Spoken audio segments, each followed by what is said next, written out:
Marco Maia. Com a palavra, o nosso deputado Marcos Reateg, PSD do Amapá. Senhor presidente, senhoras deputadas e deputadas, continuo falando à nação sobre a série de ilícitos impunemente praticados por membros do Ministério Público e Judiciário do Amapá. Denuncio agora o uso do dinheiro do erário para pagar delação premiada. Isso consta de reclamação disciplinar no CNMP. A então Procuradora-Geral de Justiça, Ivana Sei, juntamente com os promotores Afonso Guimarães, André Luiz e João Furlan, pagaram a Marlon da Costa Borges o valor de 925 mil para incentivá-lo a acusar o presidente da Assembleia Legislativa do Amapá. A Assembleia havia proposto uma CPI para apurar o recebimento de mais de 100 milhões de reais pela empresa do marido de Ivana Sei, porque membros do MP dispensaram proposta de mais de 100 milhões e, através de um TAC formalizado por apenas 5 milhões de reais, liberaram uma mineradora para trabalhar. O povo do Amapá perdeu e os membros do Ministério Público ganharam mais de 100 milhões de reais na operação. Como represália à CPI, a organização que aparelha o Ministério Público e o Judiciário do Amapá colheu o depoimento de Marlon da Costa Borges e, em contrapartida, adquiriu um imóvel do delator.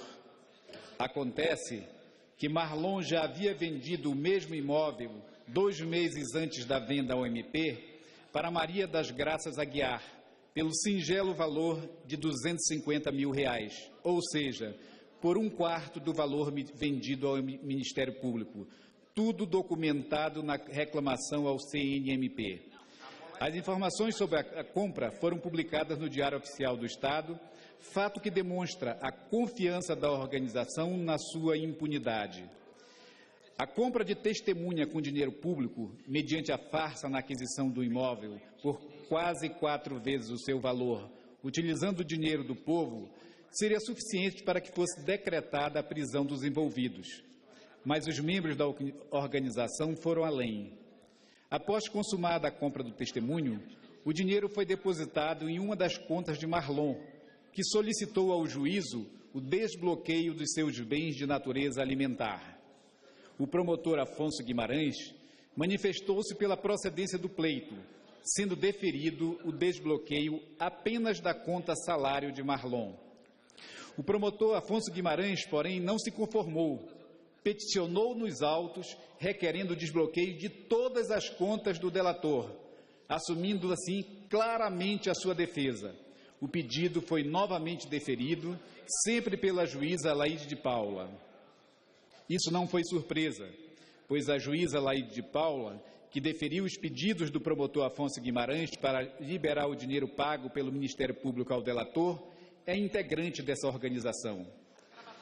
Pois bem, retomando a questão central, o delator premiado havia reconhecido na delação que vendeu ao MP que antes recebera indevidamente 800 mil por trabalho que ele próprio afirmara não ter prestado à Assembleia. Com base nisso, Marlon jamais poderia ter recebido os 925 mil liberados.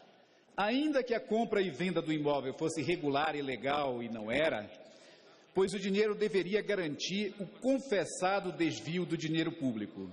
Vejam assim quão escandalosos os atos ilegais praticados pelos membros da organização para prejudicar ou para beneficiar acusados conforme o seu interesse. Como já demonstrei em várias oportunidades nesta tribuna, há réus inocentes, mas condenados, respondendo a processos em razão de provas fabricadas. Dentre os casos citados, destaca-se o processo em que o inocente desembargador Brauna está afastado do cargo há 2 anos. Os integrantes da organização que forjaram as provas para o afastamento do desembargador Brauna mantêm-se nos cargos, apesar do esquema haver sido desmascarado através de provas materiais, em processo que tramina desde o ano passado no STJ, sob a relatoria do ministro Luiz Felipe Salomão, e há 2 anos no CNJ, sob a relatoria da ministra Nancy Andrighi. Esses crimes não podem continuar impunes.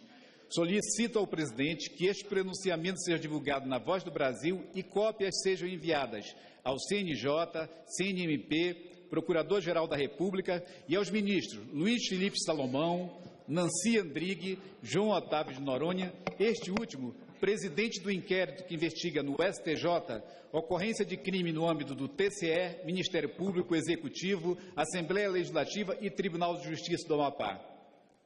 Muito obrigado, deputado Marcos Reateg, do PSD do Amapá. Com certeza, a mesa diretora encaminhará, conforme vossa solicitação, para as autoridades que foi mencionada no teu pronunciamento.